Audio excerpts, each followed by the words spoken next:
এটা একটা সিম্পলিফিকেশনের অঙ্ক, আমাদের সিম্পলিফিকেশনের উপরে ডিটেলস ভিডিও রয়েছে, তোমরা দেখতে পারো সেখানে। তো চলো কিভাবে সলভ করা যায় কি করা যায় দেখে নেওয়া যাক, ঠিক আছে। আচ্ছা প্রথমে দেখে নাও, হাফ ডিভাইডেড ছিল। আচ্ছা এটা ফার্স্টে ইনটু হয়ে যাবে, ঠিক আছে, আমি ডিরেক্ট করে দিচ্ছি, দেখো ইনটু হাফ প্লাস হাফ, এটাও ইনটু 2, ঠিক আছে, হলো।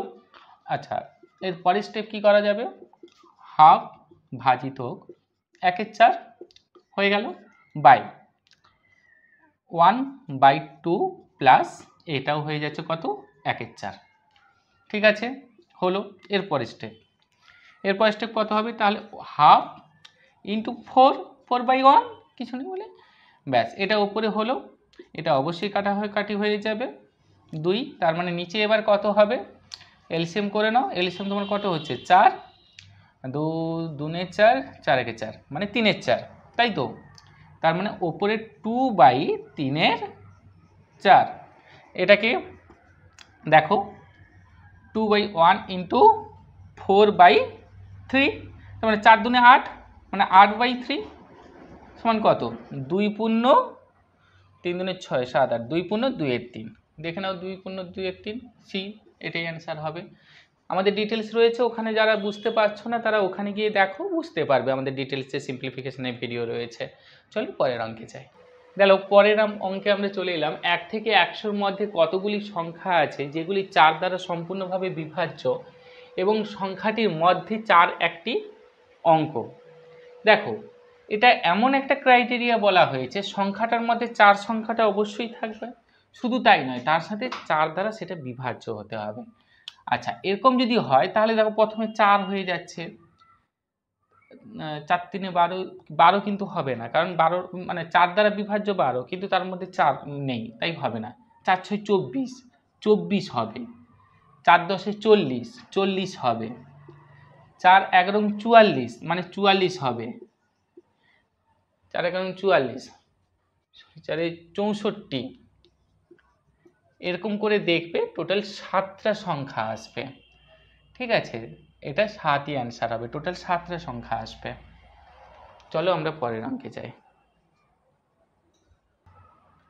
দেখো বলা হয়েছে একটা রেশিওর অঙ্ক দেওয়া হয়েছে, দুটি সংখ্যার অনুপাত 2:3, যদি সংখ্যা দুটির প্রত্যেকটিতে 8 যোগ করা হয় তবে তাদের অনুপাত হবে 3:4, সংখ্যা দুটি হলো। আচ্ছা এখানে দেখো 2টা 3 হয়েছে, 3টা 4 হয়েছে, মানে 1 বেড়েছে, কার জন্য, 8-এর জন্য, তার মানে 1 ইউনিট রিপ্রেজেন্ট করছে 8কে, তার মানে সংখ্যা দুটি হবে 8 2 16, 8 2 16 এবং 8 3 24, মানে দেখে নাও কোন অপশানে হচ্ছে, সি, অপশন সি হয়ে যাবে অ্যান্সার।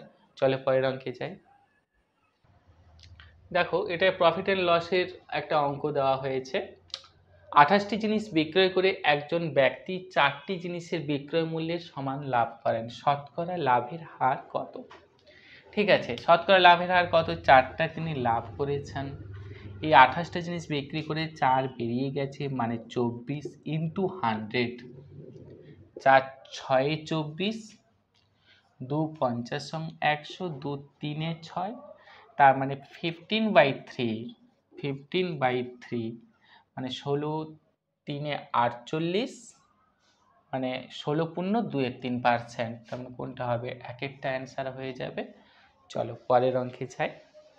আচ্ছা দেখো আমরা পরের অঙ্কে চলে এলাম, 2টি লোক ও 7টি বালক একটি কাজ 4 দিনে সম্পন্ন করে, 4টি লোক ও 4টি বালক ওই কাজ 3 দিনে সম্পন্ন করে, একটি লোক ওই কাজ কত দিনে সম্পন্ন করবে, টাইম অ্যান্ড ওয়ার্কের অঙ্ক।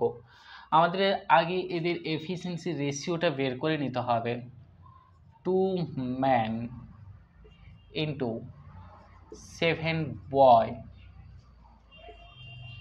ইন্টু 4 ইজিক্যাল টু, আমি লিখতে পারি 4 ম্যান ইন্টু 4 বয় ইন্টু 3, তাই তো, তার মানে এটা থেকে 4 2 8 m,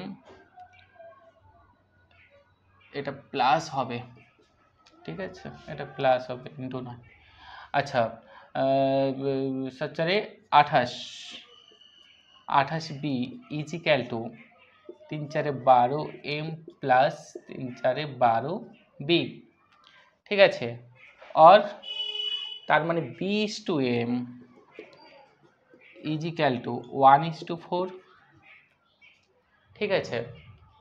তার মানে এবার চলো ফার্স্ট ইকুয়েশনে বসিয়ে দাও। আচ্ছা 2 into 4 plus 7 into 1x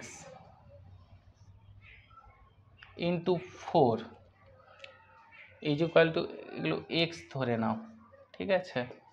তার মানে কত হচ্ছে 4 দুনে 8x plus of 7x into 4, তার মানে কত হচ্ছে 8 7 15, 8 7 15, 15 4 60, তাই তো। তার মানে 16x।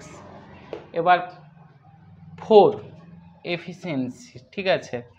তার মানে আমি x যেহেতু ধরেছিলাম 4x, তার মানে 16x বাই 4x, 6 কেটে গেল 4 15 60 সমান 15, তার মানে অ্যান্সার হয়ে যাবে 15 দিন। এটাই অ্যান্সার হয়ে যাবে, ঠিক আছে। আমাদের টাইম অ্যান্ড ওয়ার্কের উপরে ডিটেলস ভিডিও রয়েছে, ওখানে গিয়েও তোমরা দেখতে পারো।